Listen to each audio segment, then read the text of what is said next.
Welcome to the Digital Marketing News. I'm Tiffani Allen. And with your first story this week, I am Joshua Nite. Say, Tiffani, if I wanted to make a blog post about how to make, say, a hugely entertaining and popular video series about marketing news, how would I get people to see it? I don't know. You know, like the Google bots are going to want to be looking for the best quality content. They're going to need to know that it is how-to content. Is there any way that we can get that across to them? Teach me how to content. Well, yeah, of course, because if not, it would be really sad for me to just be talking about it all this time. There is markup that can help Google bots see that your content is how-to content, and then they can feature it on snippets that go at the very top of the page with all your competitors down here being sad. So it's a good idea, and recently they gave us some tips on how to actually roll this out a little bit more effectively. Yep. So first, you'll want to mark each individual step with the markup language, and on each step only include the info for that step. Keep it nice and simple. Make sure that you are being clear for the bots.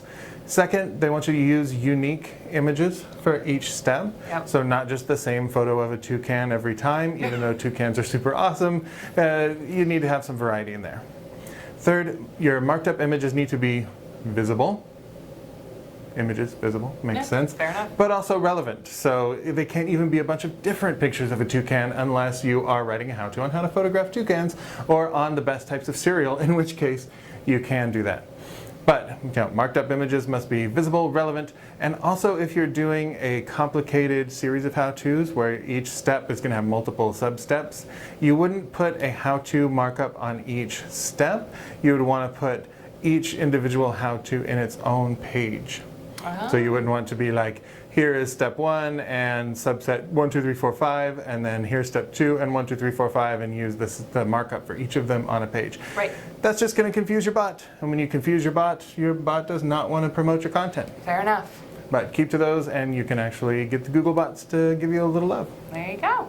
That's how to do it.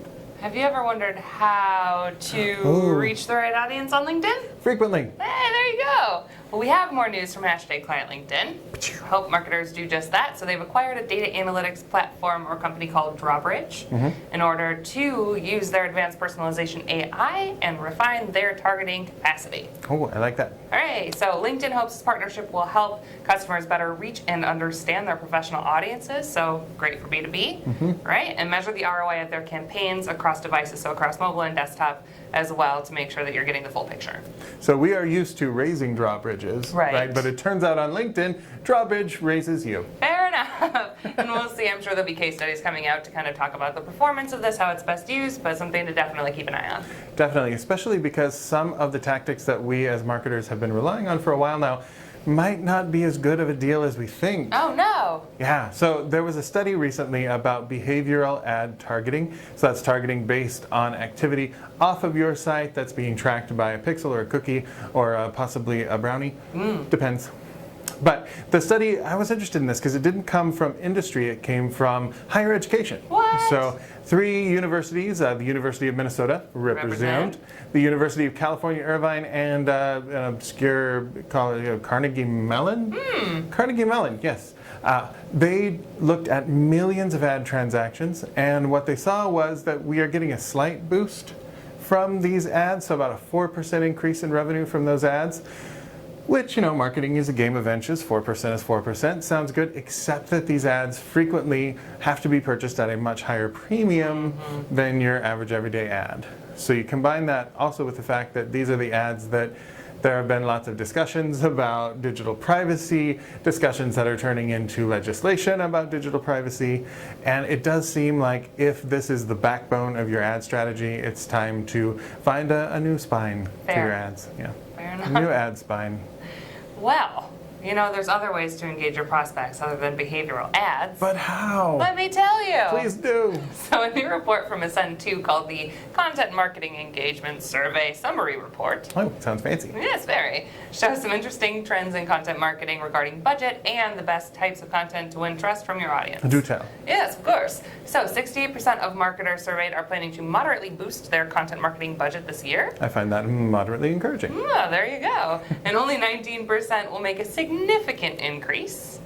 So leading about 13-ish% to slightly decrease, 5% to drastically decrease. So False. not the majority there, but something to say about how competitive the content landscape will continue to be with Sure. more types and more creative and what have you.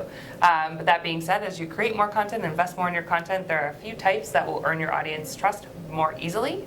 So, such as 60% said research and case studies are their heavy hitters, 34% said infographics, and 31% said blog posts and articles. So those are kind of the three things to think about. Lead with the facts, lead with the examples, and you should be just fine.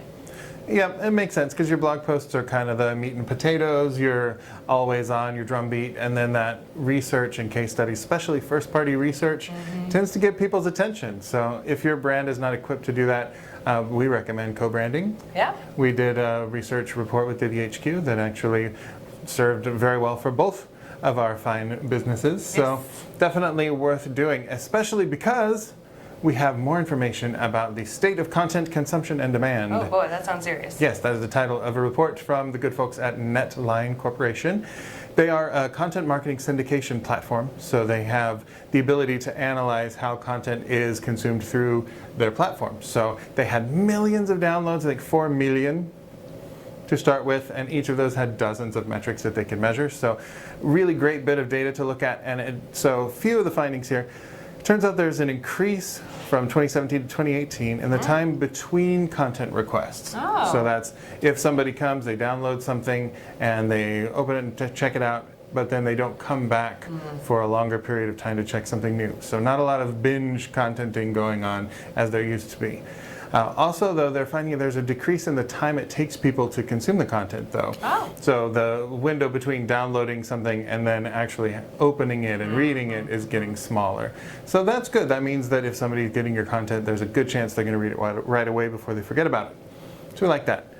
They also, though, broke in a little bit to the types of themes of content, to some of the buzzwords that you can use to get people's attention. The top terms for C-level content were communication, time management, makes sense, leadership, and motivation. So all these things around just how to be a leader and how to manage your time as a member of the C-suite. Yeah, and I think folks are just in general more looking for information, right? For sure. So among the top 100 downloads, ebooks, tips and tricks, guides, cheat sheets, white papers were the most popular types of content.